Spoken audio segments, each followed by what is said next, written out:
Bengali News India's special bulletin. In a world overwhelmed by sensational headlines, crucial stories often go unnoticed.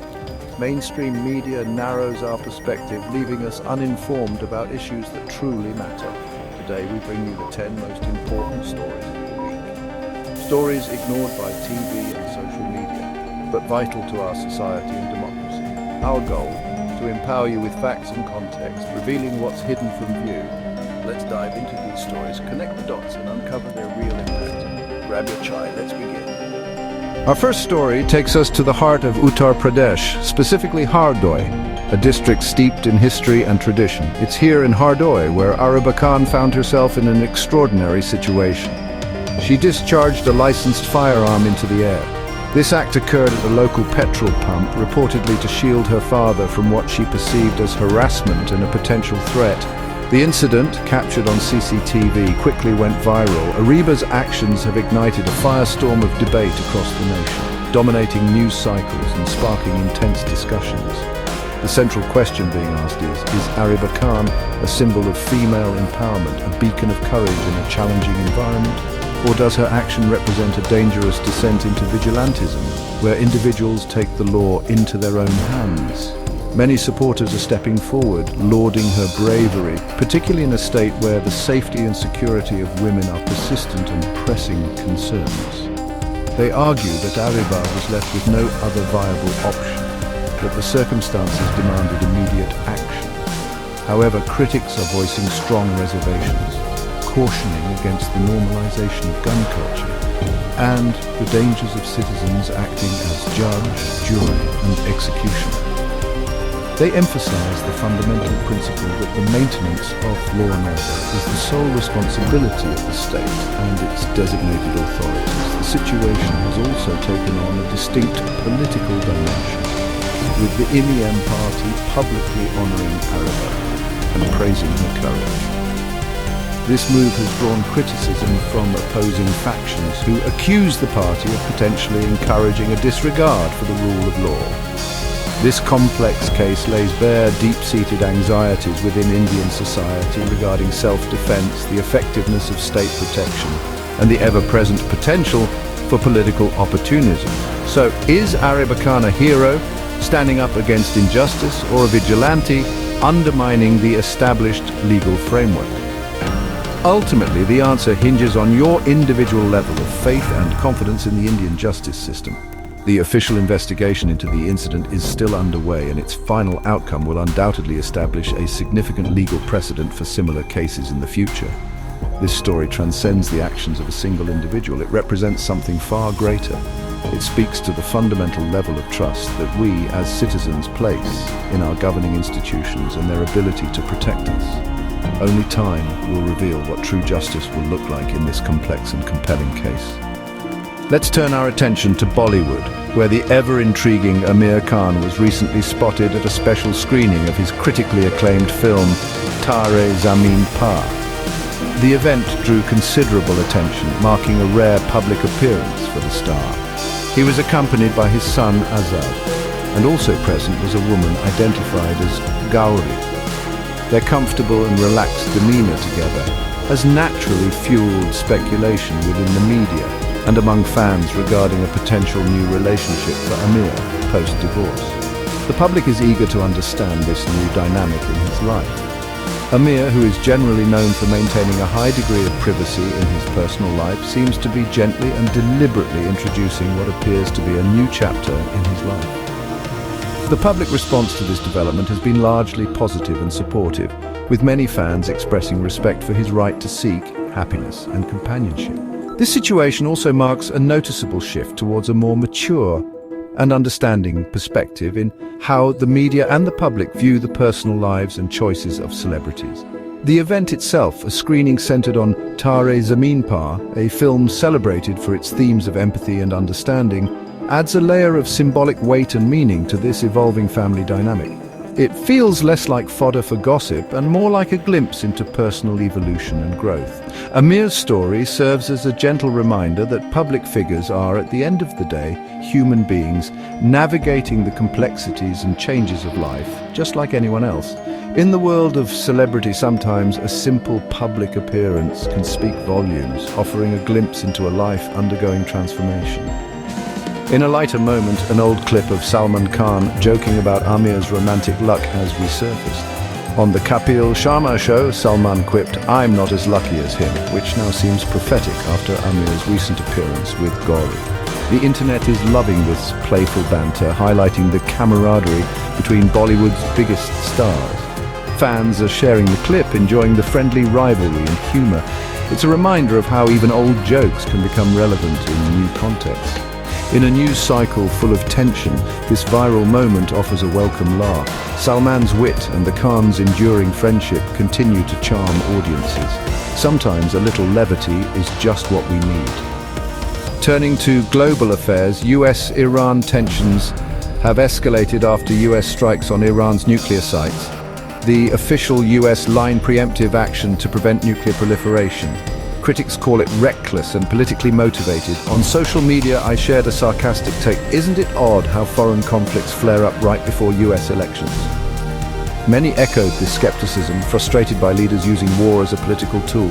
The real cost, ordinary lives at risk for political gain. The world watches anxiously as the situation remains volatile. Sometimes sarcasm is the only way to process such cynical geopolitics. Iran's response was swift. A calculated move signaling defiance and strength in the face of mounting pressure. The operation, dubbed Barakat al-Fatah, a name resonating with notions of blessing and victory. It saw the IRGC unleash a barrage of ballistic missiles targeting US military bases strategically positioned across the Gulf. This direct assault marks a dangerous escalation in the already volatile region, a clear departure from previous engagements. The conflict is moving from the shadows of proxy warfare to an open and direct confrontation, raising the stakes dramatically. Key US bases, including those in Qatar, which hosts the critical Al Udeid Air Base, Iraq, a nation already grappling with internal strife and external pressures, Kuwait, home to Camp Arif Jan and a vital staging ground for US forces, and Bahrain, a crucial naval hub for the US Fifth Fleet, were all targeted in the missile strikes, effectively signaling Iran's extended reach, its unwavering resolve, and its capability to strike at the heart of US interests in the region. The immediate aftermath saw chaos erupt, with disrupted airspace grounding flights and surging oil prices sending shockwaves through global markets. For Iran, this bold move was about asserting national pride, projecting strength, and establishing a credible deterrent against future aggression. But for the region, teetering on the brink, it represents a nightmare scenario, a descent into deeper instability. US officials remain tight-lipped, offering little in the way of public statements, but leaked satellite images paint a stark picture, revealing significant damage to key installations. Allies like Saudi Arabia and the UAE, deeply concerned about their own security, are on high alert, fearing a wider war that could engulf the entire region, drawing in multiple actors and escalating the conflict beyond control. The international community, alarmed by the rapid escalation, urgently calls for de-escalation and a return to diplomacy, but both sides, entrenched in their positions, have crossed red lines, making a peaceful resolution increasingly difficult. The Middle East hasn't been this tense, this volatile, or this close to a full-blown conflict in decades, raising fears of a catastrophic war. The world holds its breath, bracing for what comes next. Amid the US-Iran crisis, the Muslim World League, funded by Saudi Arabia, condemned Iran's retaliation but stayed silent on the US attack. This sparked outrage across the Muslim world, with many accusing the League of hypocrisy and serving Saudi interests. The hashtag #NotInMyName trended as people rejected the League's claim to represent all Muslims. Critics highlight the double standard, quick to condemn Iran, silent on other conflicts. The backlash exposes deep divisions within the so-called Muslim world. Organizations like the League are seen as political tools, not true voices of unity. Social media has empowered ordinary people to challenge these narratives. The controversy is a stark reminder. Unity is often more rhetoric than reality. Away from politics, former actress Sana Khan is mourning the loss of her mother, Saida Khan. Sana, who left showbiz for a spiritual path, shared her grief with followers, supported by her husband, Mufti Anas Sayed. Their message: life is temporary and faith offers comfort in loss. The funeral in Mumbai was intimate, with heartfelt tributes from family. Sana's journey from celebrity to spiritual figure has inspired many, and her mother was a constant support. The public's outpouring of condolences shows empathy transcends fame. In moments of grief, we're reminded of our shared humanity, our deepest sympathies to Sana Khan and her family. Back to entertainment, a controversy brews as Mika Singh criticizes Diljit Dosanjh for working with a Pakistani actress in his upcoming film. Mika argues that, given India-Pakistan tensions, such collaborations are insensitive and disrespectful to Indian soldiers. Supporters agree, calling for a cultural boycott. Critics defend Diljit's artistic freedom, saying art should transcend politics. The debate exposes the complex relationship between art and nationalism in South Asia. Some point out the hypocrisy. Trade continues, but artists are targeted. Diljit, with fans on both sides of the border, is caught in the crossfire. Should artists be held to political standards, or can art bridge divides? This controversy is a mirror to our times, reflecting both division and hope. The conversation is far from over. Revisiting Ariba Khan's case, her family claims the gunshot was a desperate response to ongoing bullying by local strongmen.